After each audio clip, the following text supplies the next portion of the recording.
Selamat pagi Pak Akrom, saya Triksi Fania, mahasiswi kelas G, mata kuliah Bank Lembaga Keuangan lainnya. Dalam durasi 5 menit ke depan, saya akan membahas secara singkat mengenai pegadaian. Dengan tagline mengatasi masalah tanpa masalah. Pegadaian merupakan individu atau lembaga yang menawarkan jasa peminjaman uang kepada masyarakat dengan jaminan benda milik masyarakat yang ingin melakukan pinjaman uang. Dan jika pinjaman tidak dilunasi dalam rentang waktu tertentu, barang yang digadai akan dijual oleh pihak pegadaian. Pegadaian merupakan satu-satunya badan usaha di Indonesia yang secara resmi mempunyai izin untuk melaksanakan kegiatan lembaga keuangan, berupa pembiayaan dalam bentuk penyaluran dana ke masyarakat atas dasar hukum gadai. Pegadaian mempunyai dua tujuan. Yang pertama, meningkatkan kesejahteraan masyarakat, terutama golongan menengah ke bawah, melalui penyediaan dana atas dasar hukum gadai dan ketentuan peraturan perundang-undangan yang berlaku. Yang kedua, menghindarkan masyarakat dari gadai gelap dan pinjaman tidak wajar lainnya. Kemudian ada kegiatan pegadaian. Yang pertama itu ada penghimpun dana. Penghimpun dana itu adalah dana yang diperlukan oleh perum pegadaian untuk melakukan kegiatan usahanya yang berasal dari yang pertama itu ada pinjaman jangka pendek dari perbankan. Itu adalah dana jangka pendek sebesar 80% yang dihimpun. Yang kedua itu ada pinjaman jangka pendek dari pihak lainnya, itu hutang kepada rekan, nasabah, pajak, biaya yang masih harus dibayar, dan pendapatan diterima di muka. Kemudian ada penerbitan obligasi. Pegadaian sudah menerbitkan obligasi sebanyak 2 kali, yaitu pada tahun 1993 dan 1994 dengan total obligasi yang diterbitkan 50 miliar. Yang keempat, itu ada modal sendiri, itu modal kekayaan, penyertaan modal pemerintah, laba ditahan dari hasil akumulasi pada masa Hindia Belanda. Kemudian ada penggunaan dana. Ini merupakan dana yang berhasil dihimpun kemudian digunakan.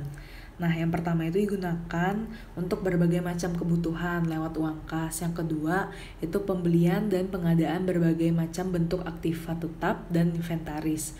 Yang ketiga, itu pendanaan kegiatan operasional. Yang keempat, penyaluran dana untuk disalurkan dalam bentuk pembiayaan atas dasar hukum gadai. Kemudian ada produk dan jasa perum pegadaian. Yang pertama itu pemberian pinjaman atas hukum gadai. Itu maksudnya pemberian pinjaman atas dasar penyerahan barang yang tergerak oleh penerima pinjaman. Yang kedua, penaksiran nilai barang. Pegadaian memperoleh penerimaan dari pemilik barang berupa ongkos penaksiran. Yang ketiga, penitipan barang. Pegadaian memperoleh penerimaan dari pemilik barang berupa ongkos penitipan. Yang keempat, ada jasa lain, kredit pada pegawai dengan penghasilan tetap dan gold counter atau tempat penjualan emas. Kemudian produk layanan portal perum pegadaian pada tahun 2005 sampai 2009. Yang pertama itu ada kredit cepat aman atau KCA, itu kredit yang mudah, aman, cepat, serta membantu rakyat kecil yang tidak memiliki akses dalam bank. Yang kedua, kredit angsuran sistem fidusia atau kreasi. Ini diperuntukkan untuk usaha mikro kecil dan menengah untuk mengembangkan usahanya. Yang ketiga, kredit angsuran sistem gadai atau krasida.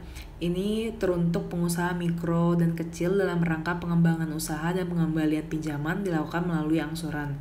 Yang keempat itu ada aran atau gadai syariah, yaitu produk jasa gadai yang berlandaskan prinsip syariah. Yang kelima itu ada jasa taksiran, di mana ada layanan masyarakat yang peduli akan harga atau nilai harta benda miliknya.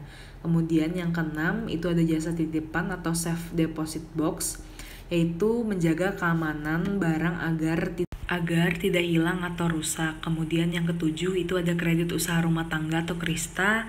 Ini diberikan kepada usaha rumah tangga untuk pengembangan usahanya. Yang kedelapan ada kiriman uang cara instan, cepat dan aman atau KUCICA. Itu produk pengiriman uang dalam dan luar negeri yang bekerja sama dengan Western Union. Kemudian yang kesembilan itu ada ARAN untuk usaha mikro kecil atau ARUM. Itu pembiayaan untuk pengembangan usaha dengan prinsip syariah.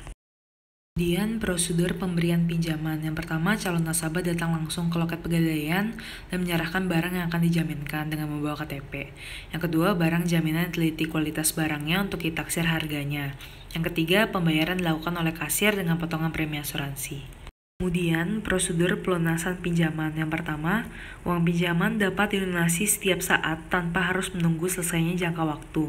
Yang kedua, nasabah membayar kembali pinjaman ditambah sewa bunga langsung di kasir, disertai bukti surat gadai. Yang ketiga, barang dikeluarkan oleh petugas dari penyimpanan barang. Yang keempat, barang yang digadaikan dikembalikan kepada nasabah.